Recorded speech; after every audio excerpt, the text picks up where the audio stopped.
Hello, everybody, and welcome to Keepin It Rural podcast. We are real excited to have a Texan in the house today, and he is a cotton farmer from the Farwell, Texas area. That's your hometown, right? That's correct. And we are really excited to learn about cotton because us three Minnesota girls got nothing. No, nothing. We like to wear cotton. We're excited to learn about cotton production. And the first thing that I want to ask you is, why are you involved in cotton? How did you get involved in cotton? Is it a family thing or did you just get into it on accident? Sure. So quick, my great granddad moved here to Farwell. So we're on the state line, with the New Mexico, Texas state line and the Panhandle of Texas. And my granddad moved here in, I believe, 1909, along with my great granddad, a long time ago. So I guess it's in my blood. I'm the fourth generation farmer. My son will be the fifth. But I've always grown cotton, but it became more one of our staple crops in the late 80s, 90s. As our water depleted, we started growing cotton. And it's a good rotation with corn and wheat and other things. So it doesn't need a lot of water. Good cotton needs a lot of water. It's like anything else. It can survive on less, but to make a really high yielding crop, it does need water as well. It does not need as much water as corn, except for maybe the last few weeks in August. You can take all you can give it, but. Does that have to do with temperature as well? Is that why we don't see much for cotton production in the Midwest? 100%. Yeah, it's all about climate. So it's a race. So we plant just the second that the temperature of the soil gets to near 60 degrees. And that's usually about May the 1st. And then it's just a race to get it in because you don't have long to make the crop. So you have to get it in quick so you can get it out. That cracks me up, 60 degrees. Yeah. So up here we're like, oh, let's get above. Let's plant corn at 42 degrees soil temperature. Yeah. What is the growing season like? They always say the first 40 days of cotton is like, think about a little baby on life support. That's what cotton is, the first 40 days. It's a rewarding crop to grow, but it is a very stressful crop to grow because we are pushing it in it's still really cold. It's a warm weather plant. It doesn't like to be planted at 60 degrees, but that's what we do. Then what do you do to baby it along? Oh, you just have to, every little thing, if you get too wet, it hurts it. If you get too cold, it hurts it. Cotton likes warm humidity. And so we're 4,200 feet elevation, which is pretty high. So we get cold at night. Even in the summer, we get cold at night. Yeah. It's a warm weather plant. So they don't really grow any cotton west of us. So we're about the highest point in the country that grows cotton here in Farwell. Cotton is pushing up into Kansas, but their elevation is way less than ours. So they actually get more heat units and they actually get warmer. Wow. So you plant it with like a planter? Yeah, we have two big planters. We have a 24-row planter. When we're running hard, we can plant about 600-700 acres a day. And how are your rows, like your spacing and how much? So I do a little bit of both. This was my first year to go to 40-inch rows. Most of our other crops are all on 30-inch rows. It's like corn. It needs to be spaced right. All that's very important. How big does the plant get as to why you're doing 40 inches across? I believe 80% of the cotton in the world is picked with a spindle picker. But here we strip all the cotton. So our cotton, we don't want it to really get taller than knee high at the most. And if you go to Georgia and even South Texas and even around Lubbock, their cotton gets taller. But we have such a short growing season, we keep our cotton short. So a picker will not pick cotton when it's short. So do you have to use a different hybrid for that? We have some of the quickest hybrids, yeah. But that's what we have to plant here is a quicker. They just don't get as tall. They don't get as tall. They're made for strippers, yes.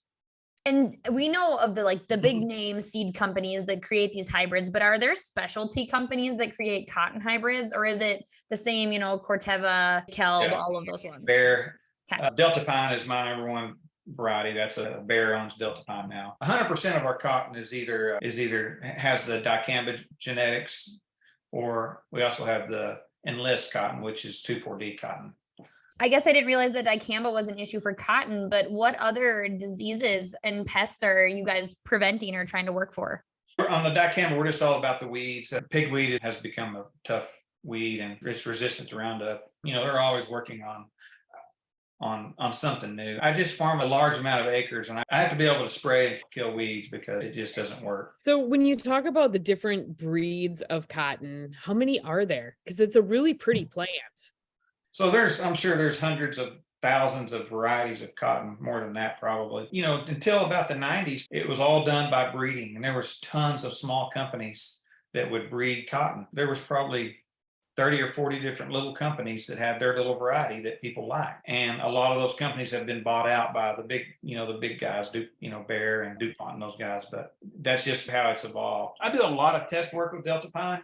I think we started that in, it's probably been 15 years. They have what's called an MPE program, and they let us see some of the new stuff that's coming down the pipe. And then I do a lot of testing, like even before all that, on my farms as well. So I've been lucky. I've got to be about 3 or 4 years ahead of when they're actually produced. Yeah. So when you say testing, you're doing like test plots?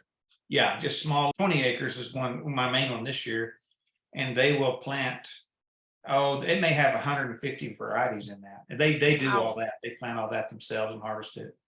They just come to me in my field and plant it. So it sounds like you have a lot of different challenges then, whether it's, keeping the little baby plants alive first however many days to having, I'm guessing, yield. What are some of the focus areas of these plant breeding companies? What are they trying to do in breeding to make what better? I mean, are they focusing on certain things? Sure, yeah, they're focusing on lots of things. So we have ligus and plant bugs, which are pests early on. So they're working on traits that will, like BT, traits that will work on the ligus. And so you have ligus, flea hoppers, and thrip. I don't know if you have thrip in Minnesota, but they're tiny little bugs, and they fly around, and when the cotton comes up, they just attack it. So we know that India just took over being #1 cotton producer in the world. China's took a second seat to them. Where's the US in all of this? And are we competitive? I haven't looked at that lately. We're right there. Are we close? So the US, we have great quality cotton. This Lubbock area where we are in the high plains they say it's one of the largest cotton patches in the world. Here where we are, we have a lot of other crops. We grow corn and sorghum and wheat for cattle, but as you go towards Lubbock, it's pretty much all cotton. Really? And so when it's dry, this year we had no rain. There's no cotton around the Lubbock area at all. It was the driest year we've had in 20 years. That's the biggest challenge is I think our swings are probably higher in our area.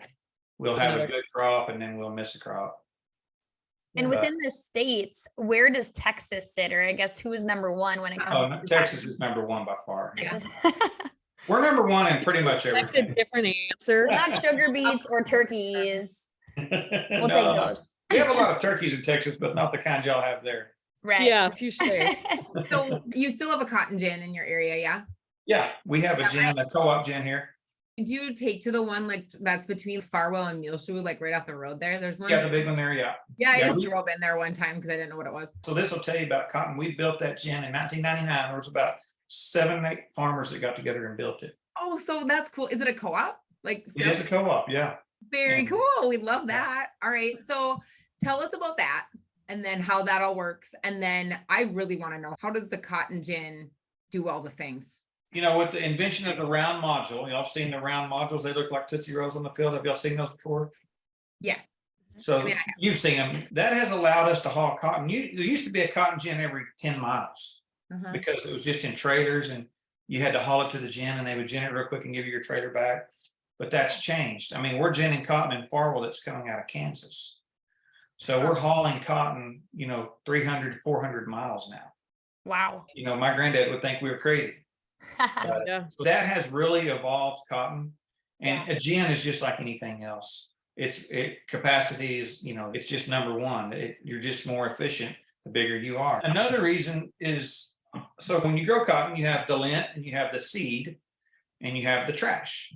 You just have a plant and you're stripping all that off the plant. And so you have your lint, which makes clothes and socks and bedding and all that.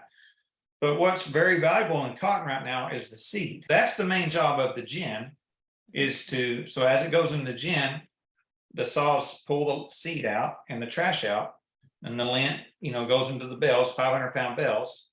The seed goes to the seed barn and the trash goes out to the back. All right. So Natasha may know this, I think there's like 70,000 dairy cows within 20 miles of my house. So many dairy cows. So one of their favorite things in their ration is cottonseed. Yeah. So we're already hauling, I mean, we're hauling it here, but we're feeding it right here too. So we'd have to haul it anyway. So like cottonseed today is $500 a ton, which is a lot. And the trash, which is just the burrs and everything that's left over, is about $250 a ton. That can be used as roughage, right? Yeah, it goes into feed yard or dairy roughage. Yeah. So it's all getting fed right here within 20 miles of Farwell. Cool. It all stays right there. That's another reason that the freight works to here. Right. So Ryan, when you say ginning, you mean the process of taking it apart and getting each product out. Seed and the trash from the land. And then when you were talking about the dairy feed, the seed from the cotton, is that what is considered cottonseed meal, or is that trash included in that as well? No, so cottonseed looks like any other seed. So the cows can eat the whole seed here. But in Lubbock, there's so much cotton grown here, there's not enough dairies for all the seed. But Lubbock has a big, huge oil mill. So the cottonseed hulls is the byproduct of once they've crushed it and made the oil. That'd be your byproduct from the oil seed. And then that as well gets fed to a cow. And then what is the trash able to be used for? It goes to the same ration. They use it for bedding for some of the calves, but a lot of it just goes into a ration as roughage. Yeah. Basically. So it all gets used. There's no waste at all. One of the first things we talk about in a lot of my classes is what are typical yields in our area for corn and soybeans, because that's what we grow in Minnesota is a lot of corn and a lot of soybeans. And you mentioned you raise a lot of acres of cotton, and I want to know what a lot is, but I also want to know what a yield looks like for a cotton farmer. This year we planted around 8,000 acres of cotton, and about half of that was on true dry land. And dry land yields, we shoot for 600 to 800 pounds of cotton. So a bale of cotton is 500 pounds. Bale is about 5 foot tall and about 3 foot wide. It's like a rectangular square. If that makes sense. So that's a bale of cotton. A bale to bale and a half on dry land. And then on irrigated, we try to shoot for 3 to 4 bales. How heavy is a bale? 500 pounds. So today cotton is worth basically $1 a pound. So is that what it is by pounders or by CWT or like? No, it's done by the pound. Yeah. It's by the pound. Okay. Yeah. And it's like anything else. Cotton has quality as well. So you got your fiber quality, which is your strength, your length, your color, the amount of trash in it, all those things. And so your price coming out of the gin, your loan price, they call it loan price. It may be 45 cents. It may be 58 cents. And then you sell it so many cents over the loan. But that's how they grade cotton. So cotton's biggest competitor would be polyester, which is made from oil. Yeah. Cotton's better. You can grow it out of the ground. I think it is really great. I think cotton's super. I enjoy it. I'm wondering, like, cotton is like, how is the price set? It's traded on the New York Stock Exchange. Oh, so it's on the exchange. Is it in the CME or? It's in the CME. Okay. Okay. So it's just like anything else. Oh yeah, it's something else. Yeah. We were just talking about comparing cotton to polyester and wool and all of the other varieties of things that we get clothing from. But everyone today seems to be very concerned about the environment and sustainability. So how does cotton stand and really kind of show off who they are as a plant compared to other clothing varieties and materials? Sure. So cotton sometimes gets a bad rap, I think. They've done a lot of work. National Cotton Council, Plains Cotton Growers here in Lubbock has done a lot of work over the years trying to promote cotton. Under Armour had that charged cotton. Y'all remember that for a while? Yeah. But they called it charged cotton. People like the feel of cotton, but sometimes it can be heavy feeling or whatever. And, some of that Under Armour stuff is just lighter. It doesn't breathe like cotton does. But I think cotton, especially as the price of oil is higher, cotton can play a little bit better. Yeah, I bet. So definitely cotton has to me right now, I think cotton is coming back a little bit. We consume a lot of cotton. If you think about everything, towels, sheets. Yeah. I feel like a lot of people, and maybe I'm really wrong on this, and maybe it's just because I'm from the north and we don't grow cotton, but I just have this feeling like there's a lot of people that think cotton is like old hat. It's something that isn't really important anymore to be grown in the United States. Do you feel that as a cotton producer, kind of like the forgotten crop? People forget about it because it's just kind of like a little bit. Yeah. Yeah. And so that's been, my dad has always been really politically minded. He's been to DC a ton. He was on the National Cotton Council. So cotton is always fighting for the, soybean and corn, get all the notoriety.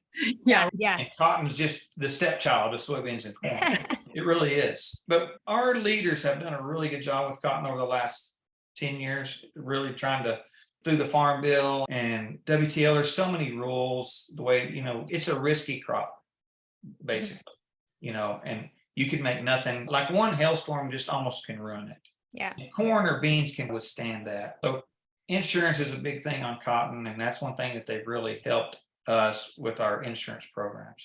Yeah. Right. You pay a check off for cotton? Is everything done per bale? Most everything is done per bill. Yeah. Nice. Interesting. Is there anything like unique that cotton would be in or used for that you would say the general public might not know? Good question. So cottonseed oil is used on a lot of things, and it has a distinct flavor. And in fracking in Lubbock, is close to Midland, Texas. They've actually used some of that cottonseed meal as when they frack. That'd be a weird use for it, What is it used for? to seal off something in their well. I would not have known that. Yeah. Oh, I wouldn't either. Yeah. Butter fat is a big deal on a dairy. It's very important to a dairy. And cottonseed is extremely high. And that's why the dairies feed that. Yeah. For Like a components. fat. Yeah, but it's pretty basic. One thing the US has really messed up with, all of our mills are overseas now. We don't hardly have any mills left. I'm hoping we'll get that back. We ship raw cotton to China and India and all the different countries. Yeah. And they make it into whatever and ship it back to us. I hope Seems that we can crazy. get that back too. I Yeah. think Yeah, we I should was get gonna that say, back. Is there any talk of that right now, of it coming back to the States? A little bit. I think a little bit. It's about labor and the cost of labor, and that's just, Yeah, it is what it is. Yeah. Yeah. I Right. mean, we all deal with it. Yeah. These dairies they're running out of labor. They're robotic dairy. Just, labor's a tough thing. It is. About that on your farm though, how much labor, I mean, owning a butcher shop, I know how much labor I need on a daily basis because unfortunately I can't afford robots and I wish I could daily, but talk about labor issues on your farm Yeah. and what you do. So I'm really blessed. Like, I'm serious, girls. I have the best people that work for me in the world. I had a guy that he passed away last summer, and he came to work for our family I say he came to work on our family when I was -3. So I'm 47. So he worked for us for almost 50 years. Oh, And he wow. passed away just this last summer. Huh. We have a lot of guys that have been with us for 30 years, 30, 40 Wow. years. Yeah. That says a lot about you, by the way. Yeah. It's my dad and granddad, and we do a lot of other things. We have about 30 employees, but we harvest silage. I have a feed yard. We do lots of other different things. I love growing cotton, but so with these new stripper balers, which basically it's just one machine. You're just pulling it through the field and you're making the round bale out there. One guy can run it. So one of these machines has replaced basically 8 people and 8 machines. Okay. Because you used to have to dump it in a basket and then take it to the end of the field, dump it in the module builder and build the little squares. Yeah. But now one guy just keeps running. You never stop. You just kick out the bells and keep on going. Just similar to a hayfield. It's Yeah. similar. Yeah. And that's really new technology. Probably 10 years, Wow. Okay. but more and more people are going to that. I mean, it's probably 80% of the cotton now, maybe 90% of our cotton is done with a round baler. Do you know, because you said there's a lot of cotton production overseas as well, is some of that technology being done in the United States, or are these all international inventions that are coming our way? John Deere invented that. Okay. Case has the picker where they make a module on the picker, Yeah. but that's all a Deere thing. Yeah. Yeah, they sell them all over now. Oh, that's awesome. So when you harvest it, what is left in the field? Is the entire plant gone? Is it left with stubble? What is left? It's a tree. Cotton wants to be a tree. So it's a small little tree out there. It's woody like a tree. And can you leave it in there from year to year? Do you have to till it? What do you do? A lot of times we no-till it. We sometimes have to shred it down, but for the most part, we leave it and plant a different crop into it the next year. Wow. We do a lot of no-till, and I'm big on no-till. That's Yeah. awesome. And especially, I mean, conservation wise, I just feel like cotton's got a lot going for it. I mean, you have a really great story to tell when it comes to conservation if you're no-tilling. I think there's a lot out there. I've seen a lot more like organic cotton things, which obviously you're not doing, but I don't know how big of a deal that is at all. I mean, you're not consuming. Yeah, I struggle with organic cotton because it yields half. And you can't tell if you have an organic cotton shirt on. So organic is the same across the board then. Yeah. Yeah. And I feel like the world is just trying to get back to natural things. And Yeah. at least the US generally is. And I think cotton will rise to the top. It seems to make sense, right? It's a good crop. It really is. Yeah. I think if more people knew polyester and oil had this bond, I don't think that as many people would be into it. I agree. I've said that for years. You're like, really? People don't Yeah, know most people that. have no idea. Yeah. That makes no sense. Yeah. I would way rather have something that a farmer grew on my body than oil. Me too. Wow. But That's Wow. amazing.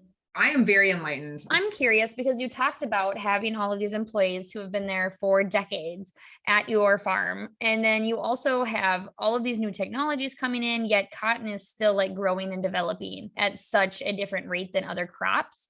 Is there anything that you feel like you would say to someone who wants to get into cotton farming or anyone young looking to go into the field about cotton versus other crops? Like, why should someone consider raising cotton versus the king and queen of crops, corn and soybeans? because they're crazy.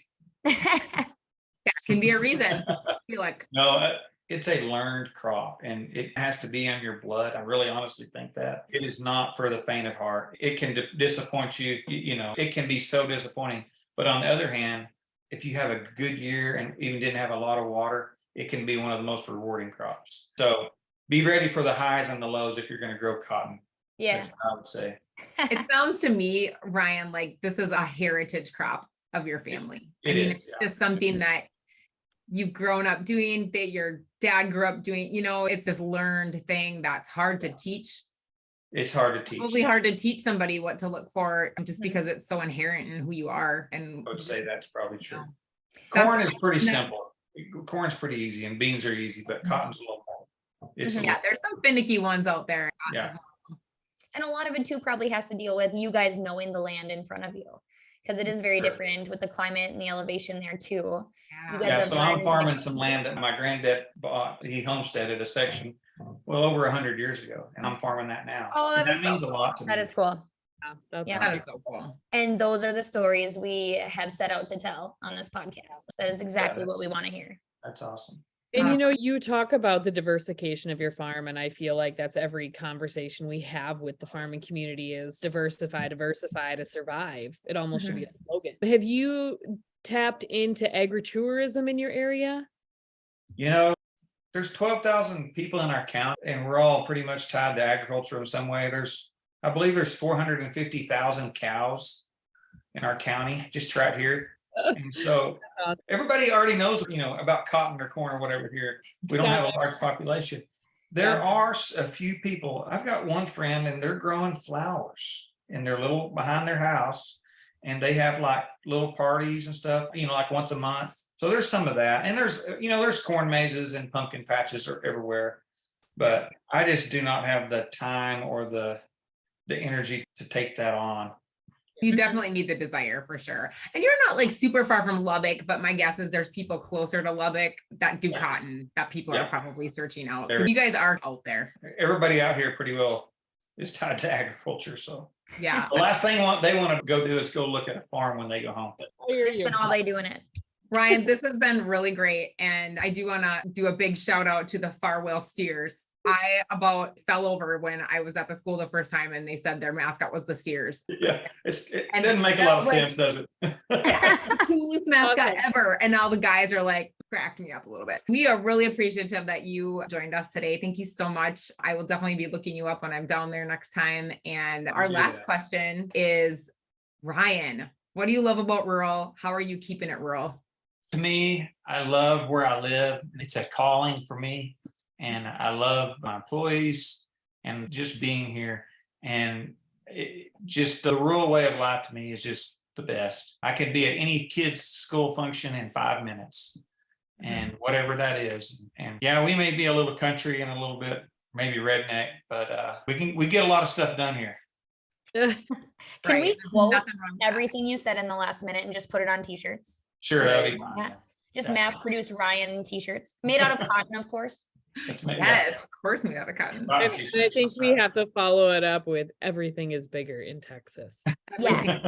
That's Right? correct. So Yeah, make sure to end it that way. yeah, that's right. Great. I do love Texas and I love the people there, and the agriculture there is just phenomenal. It's a really neat place to go. So I think we need to go sometime, ladies. yeah. And we'd love to have y'all. Awesome. Ryan, thank you so much. And so tell your son good luck from us. And we're so glad that you could join us. All right. Thank you, ladies. Good to meet Thank you guys. Thank you.